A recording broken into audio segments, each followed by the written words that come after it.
طریقہ ہے، اور یہی حکم ہے فون پر اجازت، فون پر کسی سے ملاقات کا بھی۔ آج کل یہ موبائل کا بھی فون کا مسئلہ آ گیا ہے، آپ نے کسی کو فون کیا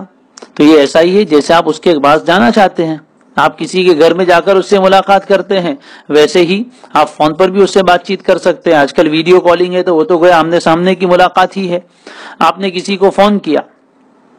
اب ایک مرتبہ آپ نے گھنٹی بجائی، اس نے فون نہیں اٹھایا، تو پھر لگاتار لگے مت رہو، پھر تھوڑی دیر ٹھہر جاؤ۔ ہو سکتا ہے کہ وہ آدمی استنجا خانے میں ہو سکتا ہے وہ نماز پڑھ رہا ہو سکتا ہے سویا ہو سکتا ہے کسی مہمان سے بات کر رہا ہو سکتا ہے کھانے بیٹھا ہو، بہت سارے کام میں مشغول ہو سکتا ہے، تو انتظار کرو۔ پھر دوبارہ آپ نے گھنٹی بجائی، اس نے اٹھا لیا تو ٹھیک ہے، نہیں اٹھایا تو پھر ٹھہرو۔ پھر تیسری مرتبہ، اگر 3 مرتبہ آپ نے گھنٹی بجائی اور ادھر سے کوئی ریپلائی نہیں ملا یا فون کٹ کر دیا، تو پھر آپ کو دوبارہ فون نہیں کرنا چاہیے۔ اگر کٹ کر دے ہوئے ایک مرتبہ میں تو پھر تو فون کرنا ہی نہیں چاہیے، گویا کہ اس نے آپ کو ابھی منع کر دیا کہ میں ابھی بات نہیں کر سکتا، پھر بھی آپ بار بار اس کے اوپر فون لگا رہے ہیں، اس کا مطلب یہ ہوا کہ آپ زبردستی اس سے بات کرنا چاہتے ہیں۔ آگے آیت میں آ رہا ہے کہ جب آپ کو کہا جائے کہ واپس چلے جاؤ تو چلے جاؤ، فون آپ کا ریجیکٹ کر دیا، مطلب یہ ہے کہ ابھی وہ بات نہیں کر سکتے کسی وجہ سے، تو پھر جانے دو، کوئی اہم بات ہے تو میسج بھیج دو۔ اور 3 مرتبہ گھنٹی بجانے کے بعد اگر فون نہیں اٹھائے تو پھر ابھی فون مت کرو، کوئی اہم کام ہے تو میسج کر دیا جائے، جب وہ فارغ ہوں گے تو آپ سے بات کر لیں گے۔ تو بہرحال یہ فون کے بھی یہی حکم ہے۔ اسی طرح فون پر کبھی فون کرتے ہیں اور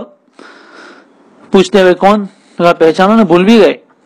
تو اس وقت ابھی مناسب یہ ہے کہ جب کبھی فون کرے تو اپنا تعارف، اپنا نام بتا دے کہ میں یہ ہوں۔ اب بعض لوگ تو ایسے ہوتے ہیں جن سے بار بار بات ہوتی رہتی ہے، ان کے نام سیو بھی ہوتے ہیں تو پتہ چل ہی جاتا ہے، لیکن اگر آپ کسی ایسے آدمی کو فون کر رہے جو آپ کے بڑے ہیں یا وہ مشغول ہیں یا پہلی مرتبہ فون پر بات کر رہے ہیں تو اپنا پورا تعارف کروانا چاہیے تاکہ سامنے والا آدمی کو پتہ چل جائے۔ کبھی میسج کرتے ہیں واٹس ایپ پہ، بس سلام لکھ کے بھیج دیا اور آگے کی بات بھی لکھ دی، اب کون ہے وہ تو پہلے بتاؤ تو پتہ تو چلے کہ کس سے بات ہو رہی ہے۔ بہرحال تو شریعت نے کتنے پیارے احکام دیے جس میں سب کے لیے آسانی ہے، کسی کو ذرہ برابر تکلیف نہ پہنچے۔ آپ اگر کسی کے گھر میں اس کی اجازت کے بغیر داخل ہو جائیں گے تو ظاہر ہے کہ وہ آدمی کو تکلیف ہوگی، مسلمان کو ایذا ہوگی، اس کی پرائیویسی میں دخل ہوگا، اس کے گھر کی عورتوں پر نظر پڑ سکتی ہے اور بہت ساری چیزیں ہو سکتی ہے۔ لہذا فرمائے کہ ایمان والو اپنے رہائشی مکان کے علاوہ دوسروں کے رہائشی مکان میں داخل مت ہو جب تک کہ تم اجازت لے کر ان سے انسیت نہ پیدا کر لو، وتسلموا علی اہلھا، اور اس گھر کے باشندوں کو سلام نہ کر لو۔ سلام کی بھی 2 قسمیں ہیں، کہ سلام استیزان اور ایک ہے سلام تحیہ۔ سلام استیزان کا مطلب ہے کہ آپ اجازت لینے کے لیے سلام کر رہے ہیں، تو گھر میں اگر آدمی آگے کے کمرے میں ہی بیٹھا ہے، آپ نے اجازت کے لیے سلام کیا اور اس نے جواب بھی دے دیا تو مطلب یہ ہوا کہ دونوں سلام ہو گئے، اجازت کا بھی سلام ہو گیا اور جو ایک دوسرے سے ملاقات کے وقت کا سلام ہے وہ بھی ہو گیا۔ اگر آپ نے اجازت طلب کرتے ہوئے سلام کیا اور گھر میں آدمی قریب میں کوئی نہیں تھا، وہ اندر تھے، انہوں نے سلام سنا ہی نہیں، دروازہ کھولا، تو پھر جب واپس ملاقات ہوگی دروازہ کھولنے کے بعد تو اس وقت واپس سلام کریں گے۔ سلام بھی اسلام کا بہت عظیم ترین حکم ہے اور ابتدا میں سلام کرنا سنت ہے، اس کی بڑی فضیلت آئی ہے، نیکیاں اس پر ملتی ہے، اور کتنا بہترین اللہ نے ہمیں طریقہ دیا۔ سلام سے بھی انسیت پیدا ہوتی۔ سلام کا معنی ہے سلامتی کی دعا دینا۔ اب کوئی آدمی جب دوسرے کے پاس آتا ہے تو بہت ممکن ہے کہ کسی تکلیف پہنچانے کے ارادے سے آیا ہو، دشمنی نکالنے کے لیے آیا ہو، مارنے کے لیے آیا ہو، کوئی نقصان پہنچانے کے لیے آیا ہو، تو کیوں آیا ہے، اس کے دل کی نیت کیا ہے، وہ تو سامنے والے کو پتا نہیں ہے۔ تو جاتے ہی سب سے پہلے آپ نے کہا السلام علیکم، تو اس کا مطلب یہ کہ آپ نے اس کو دعا دی کہ اللہ تعالیٰ تمہیں ظاہری اور باطنی ہر طرح کی تکلیف سے سلامت رکھے۔ تو جب آپ اس کو دعا دے رہے ہیں تو ظاہر ہے کہ جو سلامتی کی دعا دے گا کیا وہ خود کوئی نقصان پہنچائے گا؟ نہیں۔ تو سننے والا جب سنتا ہے کہ اس نے سلام کیا تو یعنی یہ دشمن بن کر نہیں آیا ہے، سلامتی کی خبر لے کر آیا ہے، لہذا یہ میرا کوئی نقصان نہیں کرے گا، اور دعا دے رہا ہے، اور دعا سے آدمی کا دل بھی خوش ہوتا ہے تو وہ ملاقات کے لیے راضی بھی ہو جائے گا۔ آپ کسی مقصد کے لیے گئے ہیں تو آپ کا مقصد بھی انشاءاللہ پورا ہو جائے گا۔ وَتُسَلِّمُوا عَلَىٰ أَهْلِهَا ذَلِكُمْ خَيْرٌ لَكُمْ لَعَلَّكُمْ تَذَكَّرُونَ، یہ یعنی استیزان اجازت لے کر انسیت پیدا کرنا اور سلام کر کے کسی کے گھر میں جانا، بغیر اجازت کے نہ چلے جانا، یہ بات خیر لکم تمہارے لیے بہت بہتر ہے۔ کس کے مقابلے میں؟ بغیر اجازت کے کسی کے گھر میں گھس جانے کے مقابلے میں یہ بہتر ہے۔ بغیر اجازت کے کسی کے گھر میں گھس جانے کے مقابلے میں اجازت لے کر سلام کر کے جانا یہ تمہارے لیے ہی بہت بہتر ہے، اس میں تمہارا ہی فائدہ ہے کہ سامنے والا آدمی تم سے اچھی طرح بات کرے گا، پہلے سے وہ تیار ہے، آپ کا استقبال کرے گا اور وہ آپ سے خوش ہوگا، آپ کا مقصد پورا ہوگا اور گھر کی کسی مستورات وغیرہ پر تمہاری نظر نہیں پڑے گی، تو یہ تمہارے لیے بہت بہتر ہے، پاکیزگی کی بات ہے۔ اللہ تعالیٰ یہ حکم تمہیں دے رہے ہیں، کیوں دے رہے ہیں؟ لعلکم تذکرون، یہ لعل علت ہے، وجہ ہے کہ یہ حکم کیوں دیا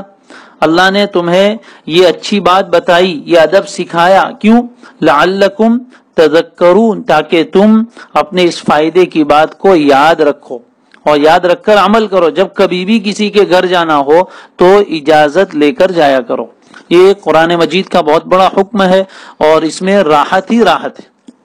اس میں راحت ہی راحت ہے۔ آج کل تو اگر کسی کے گھر مہمان جانا ہو تو اللہ تعالیٰ نے سہولتیں دی ہے، تو پہلے سے اجازت لے کر جائے۔ آپ کو کسی کے گھر جانا ہے، آپ نے کسی رشتہ دار کے گھر، کسی دوست کے گھر کسی کام سے جانا ہے، تو پہلے اجازت لے لو فون کر کے، میسج کے ذریعے سے کہ میں اس وقت آ سکتا ہوں۔ ہو سکتا ہے کہ آپ وہاں تک جائیں اور وہ گھر میں ہو ہی نہیں، گھر میں تالا ہو، تو آپ کا بھی اتنا سفر بیکار ہوگا، اتنا وقت بیکار جائے گا، آپ کا خرچ ہوگا وہ بیکار جائے گا۔ پہلے سے اجازت طلب کر لی، یا پہلے سے آپ نے فون کر کے پوچھ لیا کون سے وقت آئے، تو وہ آپ کو وقت بتا دیں گے۔ اپوائنٹمنٹ سسٹم جو ہے وہ بہت اچھا ہے، آسانی کے لیے اسلامی احکام میں سے ہے، لیکن ہم اس کو بھول گئے اور غیروں نے اس کو اپنا لیا۔ تو کسی کے پاس بھی جانا ہو، کسی عالم کے پاس جانا ہے، کسی رشتہ دار کے گھر جانا ہے، تو اس کے سامنے پوری بات کی وضاحت ہونی چاہیے اور اس سے پہلے اجازت لے لی جائے تو آپ کا اچھا استقبال بھی ہوگا، وہ آپ کے لیے فارغ ہوں گے۔ ورنہ ایسا ہوگا کہ وہ کسی کام میں مشغول ہے، آپ جا کر بیٹھے، وہ اپنا کام کر رہے ہیں، آپ بیٹھے ہیں آرام سے، پھر کہیں یہ تو بات بھی نہیں کی، تو وہ تو اپنے کام میں مشغول تھے، پہلے سے آپ اجازت لے کر جاتے۔ بہرحال تو اصل حکم تو یہ ہے کہ جب آپ کسی کے گھر پہنچ جائے تو اندر جانے سے پہلے اجازت لینی چاہیے، دروازے کے دائیں بائیں کھڑے ہوں، 3 مرتبہ زیادہ سے زیادہ اجازت طلب کر سکتے ہیں اور سلام کرنا چاہیے، اور اس کے بعد پوچھنا چاہیے کہ میں اندر آ سکتا ہوں، اور اس کے بعد پھر اندر داخل ہوں۔ اور اگر پوچھا جائے کہ کون ہے تو اپنا پورا تعارف اس طرح کرائے کہ سامنے والا آدمی کو اچھی طرح سمجھ میں آ جائے۔ فون کے بھی یہی احکام ہے جو گھر میں داخل ہونے کی اجازت کے احکام ہے۔ ذالکم خیر لکم لعلکم تذکرون، یہ بات تمہارے لیے بہت بہتر ہے اور یہ سب نصیحت اور یہ احکام یا آداب تمہیں اس لیے سکھائے گئے تاکہ تم ان باتوں کو یاد رکھو۔ فَإِن لَّمْ تَجِدُوا فِيهَا أَحَدًا فَلَا تَدْخُلُوهَا حَتَّى يُؤْذَنَ لَكُمْ، پھر اگر تم ان گھروں میں کسی کو بھی نہ پاؤ، پھر اگر تم ان گھروں میں کسی کو بھی نہ پاؤ تو لا تدخلوها، تو داخل نہ ہو جاؤ اندر، حَتَّى يُؤْذَنَ لَكُمْ، یہاں تک کہ تمہیں اجازت دے دی جائے۔ یعنی آپ کسی کے گھر گئے، آپ نے کئی مرتبہ دستک دی لیکن اندر سے کوئی آواز نہیں آئی، جواب نہیں آیا، آپ کو یوں محسوس ہوا کہ اس گھر میں کوئی آدمی نہیں ہے، تو اب آپ اندر دیکھنے گئے کہ کوئی ہے کہ نہیں، تو یہ طریقہ غلط ہے۔ فَإِن لَّمْ تَجِدُوا فِيهَا أَحَدًا، اگر تم اس گھر میں کسی کو بھی نہ پاؤ، نہ پانے کا مطلب یہ کہ آپ کو یہ محسوس ہوا کہ شاید گھر میں کوئی ہے نہیں، اور اس زمانے میں معاملہ ایسا تھا کہ لوگ اپنے گھروں میں اندر سے دروازہ بند کرنے کا معمول، پہلے تو دروازے ہی بہت سے گھروں میں نہیں ہوتے تھے، صرف پردے ہوتے تھے، تو سیدھی سادی زندگی تھی، جیسے ابھی آج کل بھی جھونپڑے وغیرہ میں ایسا ہی ہوتا ہے، تو ایسا نہیں کہ اندر سیدھے چلے جاؤ، گھر کھلا ہے تو، گھر کھلا ہو تب بھی، بند ہو تب تو جانے کا سوال ہی نہیں ہے کہ آپ تالا توڑ کر جائے یا آپ دروازہ کھول کر جائے، لیکن دروازہ اگر کھلا ہے اور پھر بھی آپ کو کوئی جواب نہیں مل رہا تو آپ پردہ ہٹا کے اندر نہیں جا سکتے۔ یہ بھی ایک بہت بڑا مسئلہ ہے، بہت سی جگہ، بہت سے سماج میں اور بہت سے علاقوں میں یہ معمول ہے کہ آدمی کسی کے گھر جاتا ہے اور سیدھا ہی اندر، اور پھر وہ بہت بے تکلفانہ کہتے بھی ہے کہ ہمارا تو کچن تک کا تعلق ہے، چولہے تک ہم تو چلے جاتے، سیدھا اندر تک۔ یہ تو انتہائی پھوہر پن کی اور بھونڈے پن کی حرکت ہے، شریعت اس کی اجازت نہیں دیتی کہ آپ کسی کے گھر میں بغیر اجازت کے سیدھا اندر تک چلے جائے۔ پردے کا کیا ہوگا؟ لیکن پردہ کیا ہے وہ پتہ ہی نہیں ہے، تو یہ طریقہ بھی غلط۔ دوسری بہت سی جگہ ایسا ہوتا ہے کہ 1-2 مرتبہ آواز دینے کے بعد کوئی جواب نہیں ملتا تو کھڑکی پر، دروازے پر کوئی پردہ ہوتا ہے تو پردہ ہٹا کے دیکھتے ہیں کوئی ہے کہ گھر میں،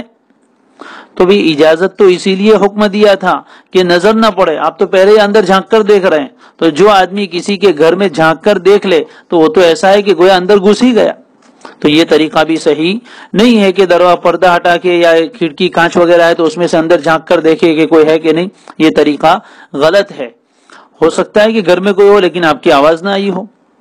اس لیے یہ طریقہ بھی غلط ہے کہ کسی کے گھر میں بغیر اجازت کے سیدھا اندر چلا جائے، یا یہ کہ دروازہ کھڑکی پر سے پردہ ہٹا کر پھر اندر جھانک کر دیکھے کہ کوئی ہے کہ نہیں.